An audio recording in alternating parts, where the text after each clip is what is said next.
아프리카 밀림에 사는 동물 중에는 사자를 이길 수 있는 동물이 있습니다. 이 동물은 혼자 힘으로 사자를 잡을 수는 없습니다.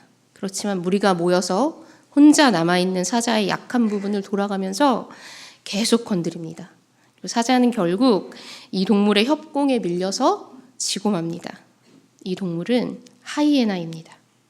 하이에나들은 사냥할 때 그 사자의 약점을 잘 알아채고 끈질기게 끝까지 물고 늘어집니다. 밀림의 양이라도, 아무리 밀림의 왕이라도 약한 곳을 공격하고 또 공격한다면 결국은 무너지고 마는 것입니다. 성경에는 이런 하이에나와 같은 한 민족이 등장합니다. 우리가 오늘 읽은 이 말씀에 나오는 아말렉입니다. 더운 광야에서 물을 찾으면서 모세에게 불평을 하던 이스라엘 백성들은 다시 한번 하나님의 은혜로 반석에서 물이 나오는 경험을 합니다.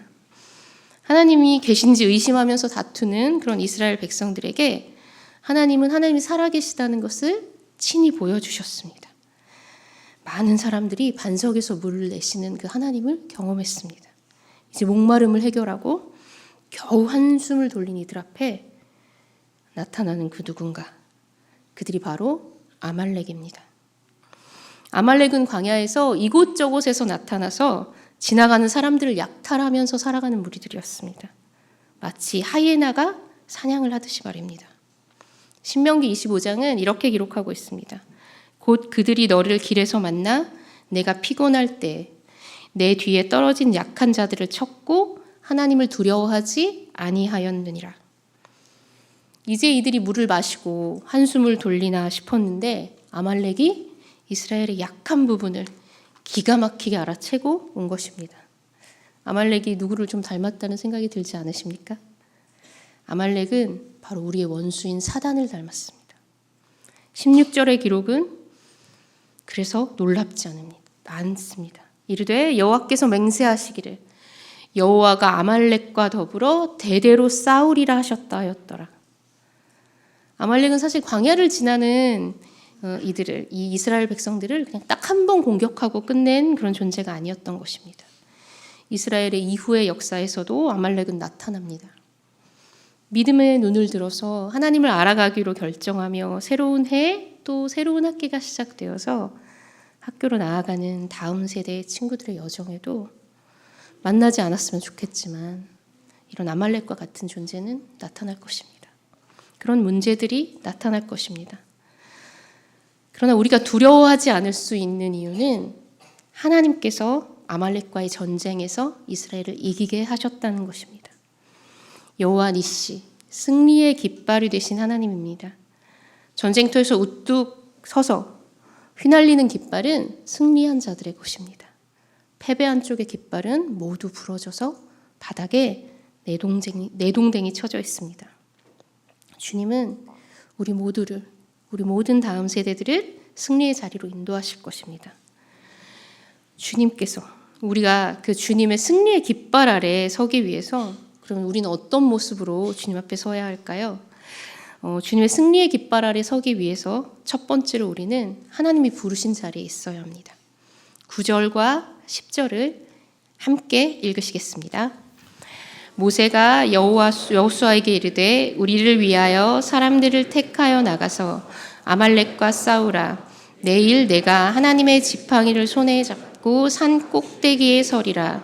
여호수아가 모세의 말대로 행하여 아말렉과 싸우고 모세와 아론과 훌은 산 꼭대기에 올라가서 여호수아는 싸움을 담당해서 전쟁터에 섰습니다. 그리고 모세는 산으로 올라갔습니다. 현재 이 시대의 이스라엘의 지도자였던 모세는 직접 싸우는 자리가 아니라 그 싸움을 지켜보며 또 기도하는 자리에 서 있고 미래의 이스라엘을 이끌게 될 여호수아는 바로 그 전쟁터에 직접 싸우는 자리에 서게 되었습니다. 이 싸움은 이스라엘이 출애굽을 하고 첫 번째 싸웠던 전쟁입니다. 여호수아는 아마도 그 이전에 애굽에서 살았기 때문에 전쟁에 대한 경험이 별로 없었을 것입니다. 그 첫 번째 싸움이 어땠을 거라고 생각하십니까? 하나님이 함께 하시니까 무조건 이겼을 것 같아요. 근데 그렇지 않았을 것입니다. 때로는 이겼고 때로는 졌습니다. 싸움을 경험해 보지 않았던 여호수아에게 쉬운 것은 아무것도 없었을 것입니다. 그리고 여호수아가 이렇게 직접 전쟁할 때 이 시대의 지도자인 모세는 어디에 있었냐면 산 위에서 또 다른 전쟁을 하고 있었습니다. 모세는 하나님의 지팡이를 손에 잡고 그리고 손을 들어서 기도하고 있었습니다. 전쟁 가운데서 우리는 각자 다른 자리에 부르심을 받았습니다. 이제 미래를 이끌어갈 우리의 다음 세대는 직접적으로 싸움을 시작하는 자리 가운데 부르심을 받았습니다. 그리고 부모 세대는 직접 싸우는 그 전쟁터가 아니라 산 위로 부르심을 받았습니다. 실제로 다음 세대를 무너뜨리기 위해서 아말렉이 우리에게 걸어오는 이 싸움은 사실은 다음 세대 스스로가 싸워야 하는 싸움입니다. 스스로 싸우고 상처 입고 회복되고 이기기도 하고 때로는 지기도 하는 싸움입니다. 자신의 죄와 연약함 그리고 불안과 두려움, 충동과 또 중독들 이런 것들과 싸우는 싸움입니다. 결코 쉽지 않습니다. 그런데 어느 누구도 대신 싸워줄 수 없습니다. 영적 아말렉은 아주 끈질겨서 절대로 놓아주려고 하지 않을 것입니다. 그래서 어른들의 눈에 보기에 그런데 그 전쟁이 어떻게 보이냐면 조금만 참으면 될 것 같은데 조금만 휴대폰 하는 시간을 줄이면 될 것 같은데 조금만이면 될 것 같지만 여전히 우리 아이들에게는 이 싸움을 시작한 지 얼마 되지 않은 아이들에게는 어려운 부분들이 많습니다. 그리고 아직은 절제하기 어렵고 아직은 감정들이 여전히 요동치고 복잡할 때가 많습니다. 그러나 우리 아이들이 이 싸움에서 단 한 번의 승리, 아주 작은 승리들의 경험에 정말 점점 노출될수록 우리 아이들은 점점 더 잘 싸우게 될 것입니다.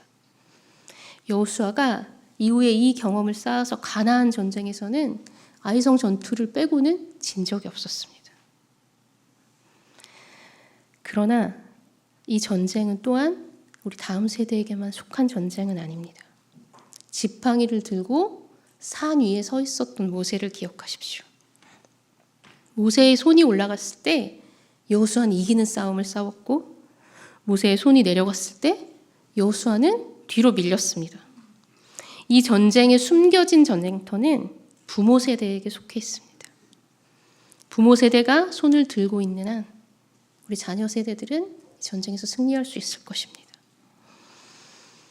손을 든다는 것은 보통 두 가지 정도 의미를 가지고 있습니다. 첫 번째는 우리는 경외의 의미로 손을 듭니다. 주권자이신 하나님, 제가 주님을 예배합니다. 두 번째는 우리는 항복의 의미로 손을 듭니다. 나의 욕심과 나의 기대를 내려놓고 주님의 일하심에 순복하며 섭니다. 때로 아이들로 인해서 아이들을 키우시다 보면 상처를 입어서 정말 저절로 손이 내려갈 것 같은 그런 순간들을 만날 때가 있을지도 모릅니다. 아이와의 대화가 단절돼서 열리지 않는 그 문 앞에서 정말 어찌할 바를 몰라서 속타는 마음으로 서 있을 때도 있습니다. 그럴 때에도 문 앞에 서서 주님, 나는 주님을 예배합니다. 그리고 주님께서 이 문을 여시고 또 이 문이 열리기까지 제가 주님 앞에서 기도하며 서겠습니다. 부모 세대는 다른 그 누구보다 우리 자녀 세대의 첫 번째 중보자로 부르심을 받았습니다. 주님이 부르신 자리, 그 산 위에서 자녀들의 싸움을 지켜보며 때로는 아이들의 승리에 정말 기쁨으로 예배할 때도 있고 때로는 아이들이 정말 거듭돼 실패하는 모습들을 보며 눈물로 기도하시는 그런 부모님들의 전쟁을 통해서 하나님은 우리 다음 세대들의 전쟁을 승리로 인도해 주실 것입니다. 때로 그 마음이 너무 무겁고 손이 너무 무거운 것 같아서 들기 어렵다고 느껴지는 그 순간 주님은 아론과 훌과 같이 그 기도를 도울 분들을 주변에 두셨습니다. 우리 아이들의 목자님이 함께 아이들을 위해 기도하고 계실 것이고 교역자들이 함께 기도할 것이고 그리고 그 누구보다 강하신 우리 안에 계신 성령께서 말할 수 없는 탄식으로 우리의 기도를 도와주실 것입니다. 두 번째로 주님의 승리의 깃발 아래 서기 위해서 우리는 포기하지 않아야 합니다. 여호수아도 모세도 해가 질 때까지 부르신 그 자리를 지켰습니다. 전쟁터이니까 여호수아는 싸우면서 다쳤을 수도 있습니다. 지치고 포기하고 싶은 순간을 만났을 수도 있습니다. 그러나 포기하지 않았습니다. 부르신 자리를 지키고 묵묵히 주어진 싸움을 싸웠습니다. 승리의 깃발 아래 서기 위해 필요한 것은 꺾이지 않는 마음입니다. 지치고 목마를 때 이스라엘의 뒤를 치는 그 비겁한 아말렉처럼 사단은 우리가 연약하고 상처 입었을 때 우리를 공격합니다. 실망하고 아플 때 우리를 찾아와서 막 마음을 찌르는 말들을 주변에서 쏟아내게 하고 또 잔소리와 분노와 비난의 말들로 정말 마음을 돌아서는 정도로 만듭니다. 그렇게 해서 우리가 주님이 인도하실 그 승리의 깃발 아래로 가지 못하게 합니다. 그 자리에 주저앉고 포기하게 해서 사단의 계략에 우리를 흔들리게 만듭니다. 여호수아가 그 싸움의 자리가 처음이니까 라는 이유로 포기해버렸다면 이스라엘은 아마 어떤 미래도 갖지 못했을 것입니다. 모세가 너무 힘들어서 더 이상 기도할 수 없어 하고 손을 내렸다면 이스라엘은 아말렉의 노예가 되어서 이리저리 팔리는 신세가 되어버렸을 것입니다. 그러나 여호수아도 모세도 포기하지 않는 마음으로 전쟁터 한복판에 섰고 결국 이스라엘은 주님의 승리의 깃발 아래 설 수 있었습니다. 제가 늘사랑교회에서 사역한 지 정말 오래되었습니다. 처음에 사역했던 몇 년 동안 청년부에 있었습니다. 청년들의 흑역사를 제가 나름 좀 많이 알고 있습니다. 자, 제가 어느 날 점심을 같이 먹으러 갔는데 청년부 교육자들이 차창 밖으로 한 청년을 보게 되었습니다. 담배를 피우며 거리를 걸어가는 청년을 보았습니다. 차 목사님께서 창문을 열고 그 친구를 부르셨어요.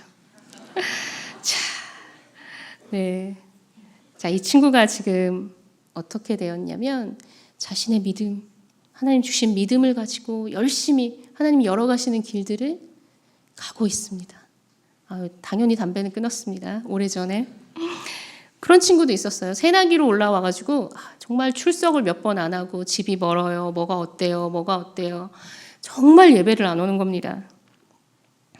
제가 이제 청년국을 내려놓고 교육국 사역으로 온 다음에 정말 놀라운 것을 보았습니다. 그 친구가 청년국에서 목자를 하고 있더라고요. 네. 그러면서 막 새벽 예배 누구 왔고 막 이런 이야기들을 저에게 잠깐 마주쳤을 때 이야기를 하더라고요. 정말 그 아이들의 처음 그 상황을 마주했을 때 이걸 어찌하나 그랬는데 긴 시간이 지나며 하나님의 일하심을 보았습니다. 그리고 사실 그 친구들의 뒤에는 이 친구들을 위해서 정말 열심히 기도하셨던 부모님들이 계셨어요. 정말 그 기도의 열매들을 보는 감사함의 시간들이 교회에서 오래 사역을 하다 보니 있더라고요. 정말 포기하지 않을 때 우리는 시간이 걸리더라도 주님의 그 승리의 깃발 아래 서 있는 우리 자신을 볼 수 있을 것입니다.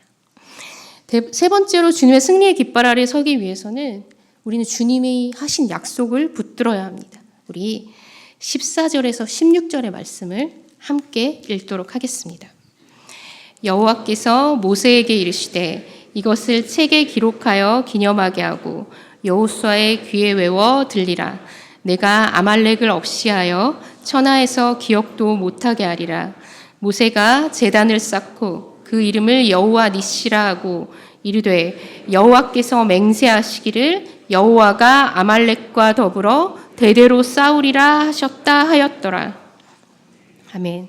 주님은 이스라엘에게 약속하셨습니다. 아말렉을 없이 하실 것이며 대대로 싸우시겠다고 말입니다. 아말렉이 사라지기까지 주님은 쉬지 않고 일하실 것입니다. 바꾸어 말하면 우리가 온전히 주님의 승리의 깃발 아래 서기까지 주님도 포기하지 않고 끝까지 싸우실 것이라는 것입니다. 주님께서 그 누구보다도 강하게 정말 맹세로 이 성경에 말씀하시기까지 우리가 승리의 깃발 아래 서기를 원하십니다. 그리고 주님은 그 약속을 지키셨습니다. 십자가에서 죽기까지 사랑하심으로 주님은 아말렉을 멸하셨습니다. 우리를 사랑하시는 주님은 우리가 승리를 누리고 또 주님의 깃발에 그 승리의 깃발 아래 거하기를 원하십니다. 아가서 2장 4절은 이렇게 이야기하고 있습니다. 그가 나를 인도하여 잔칫집에 들어갔으니 그 사랑은 내 위에 깃발이로구나. 주님께서 우리를 위해서 베푸신 그 잔칫집 위에서 나부끼는 것은 주의 사랑의 깃발입니다. 주님이 우리를 사랑하시기 때문에 십자가의 그 사랑으로 우리를 승리하도록 이끌어 주십니다. 다음 세대 친구들이 지치고 힘든 싸움을 싸워갈 때 계속 실패하는 것 같아서 주님 앞에도 나아갈 수 없고 정말 포기하고 싶을 때 주님은 다음 세대 친구들을 다시 만나주시고 끌어안아 주시고 안아주시고 새 힘을 주시고 주의 성령을 부어주시기를 원하십니다. 그래서 해질 때까지 싸워서 이스라엘이 승리를 얻었듯이 우리 친구들을 승리의 깃발로 인도하시고 우리 친구들 앞에 잔치를 베풀어 주기를 원하십니다. 부모 세대들이 자녀들을 위해 기도할 때 때로는 그 상황과 그 모습들로 인해서 마음이 무너지고 기도할 힘을 잃었다라고 생각하는 그 순간에 주님은 하늘을 향해서 뻗은 우리의 그 손을 정말 간절한 우리의 손을 잡아주시고 이 전쟁에 내가 너의 손을 잡고 함께 하겠다라고 말씀하십니다. 이 전쟁의 승리의 원동력은 사실 우리가 열심히 포기하지 않고 싸우는 우리의 인내나 부르짖음이 아니라 다음 세대와 또 부모 세대를 사랑하시기 때문에 주신 그 하나님의 약속이 이 승리의 원동력입니다. 사랑하셔서 애굽에서 이끌어낸 주님의 자녀들을 향한 주님의 약속은 그것이 이루어지는 그 순간까지 계속 유효합니다. 자녀 세대와 부모 세대를 향한 주님의 사랑은 그것을 포기하지 않고 이루실 것입니다. 우리가 원하는 때에 우리가 원하는 속도와는 다를 수 있습니다. 그러나 하나님은 가장 적합하고 가장 완벽한 때 주님의 일들을 우리 모두에게 행하실 것입니다. 우리는 그 약속을 붙들고 그 사랑의 약속을 붙들고 승리의 깃발 아래 서기까지 멈추지 않아야 합니다. 새학기가 시작이 됩니다. 다음 세대는 새로운 환경과 상황을 눈앞에 두고 있습니다. 앞서 말씀드렸듯이 앞으로의 시간 속에는 절대로 반갑지 않은 아말렉의 공격이 예상치 못한 곳에 숨어 있을 수 있습니다. 하지만 기억할 것은 하나님은 우리를 승리의 깃발 아래로 인도하시는 분이시라는 것입니다. 우리는 주님이 말씀하신 자리에서 우리의 자리를 지키며 이 싸움을 끝까지 싸워야 할 것입니다. 승리의 깃발 아래 들어가기까지 그렇게 싸우시기를 주님의 이름으로 축복합니다. 주님께서 사랑의 손으로 우리의 싸움에 함께 하십니다. 승리의 깃발 아래로 우리를 인도하시기 위해서 주님도 포기하지 않으시고 우리를 사랑하시며 주께 내민 우리의 손에 주께서 힘을 더해 주실 것입니다. 그 주님을 바라보며 주님을 예배하고 주님께 기도하며 나아가는 다음 세대와 부모 세대가 되기를 주님의 이름으로 축복합니다.